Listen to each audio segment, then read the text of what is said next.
जय श्री कृष्णा, राधे राधे। एक बहुत प्यारी गीत प्रस्तुत कर रही हूँ, सुनिएगा। जब पुराने जमाने का गीत है, जब लड़कियाँ पढ़ती नहीं थी, औरतें, तो उनके पति परदेश में रहते थे, तो क्या लिख रही है वो, क्या बोल रही है औरत, सुनिए। बहुत पुरानी गीत है।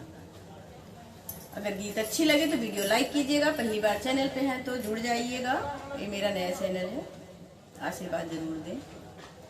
पिया पतिया पठई है पढ़ब कैसे, पिया पतिया पठई है पढ़ब कैसे, सैया पतिया पठई है पढ़ब कैसे।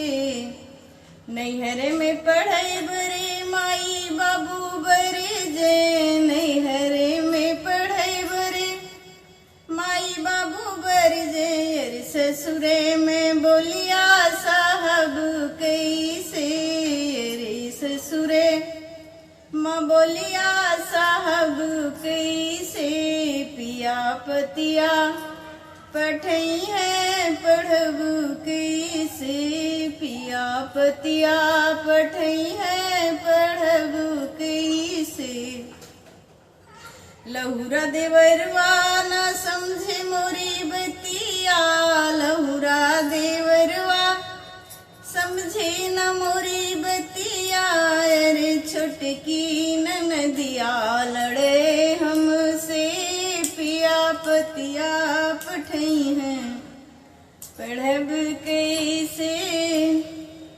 अरे छोटकी ननदिया लड़े हमसे, पिया पतिया पठई है पढ़ब कैसे, सैया पतिया पठई है पढ़ब कैसे।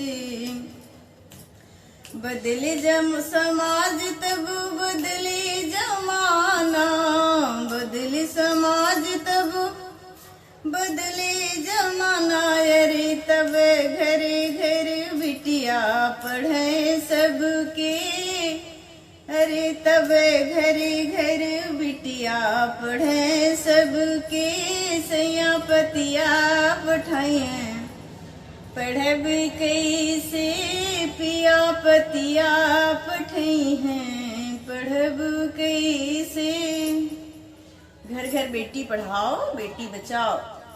कैसे लगी गीत जरूर बताइएगा।